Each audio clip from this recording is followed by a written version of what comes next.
How do you get both capital gain and cash flow? If you're gonna go look for property online, you're not gonna find it because most property online is usually overpriced, and the highest cap rate you're gonna get is probably anywhere between 7 to 8%. If you want to get a property with really good cap rate, most likely you have to find it off market, either by cold call or sending postcards or sending letters. So number one is off market. Number two, you're probably not gonna find it in major cities. You could find it in like a second tier cities, or around major cities, because usually in the major cities you're not gonna get a good deal. For example, let's say you're gonna try to buy rental property in Miami or Los Angeles or New York, you're not gonna get a good deal. So look for an area that's within 1 hour drive of major airport. So that's another way you can get a higher cap rate and also a higher cash flow. You can look for property types that are not, something that everybody's looking for. For example, let's say now you're gonna look for a house. You're not gonna get a good deal because the price is really high.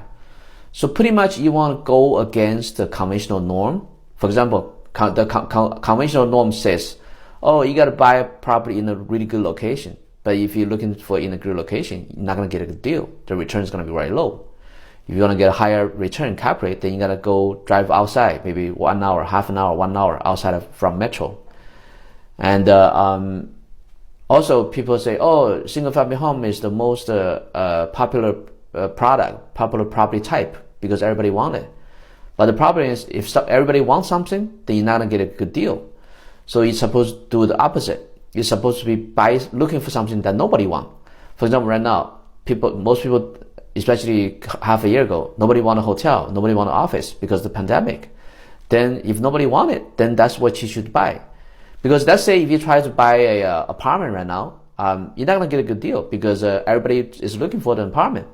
But let's say now if you're maybe wanting to buy a hotel, if you're maybe wanting to buy an office, maybe you can get somewhat of a good deal, because the seller, they might have a hard time to sell their property. If they are having a hard time to sell their property, that's when you have a easier time to get a good deal. You might be able to negotiate for a better price. So this is how you can find a property that's both with a good cap rate and also good cash flow, and also potential of a capital gain. Just think opposite.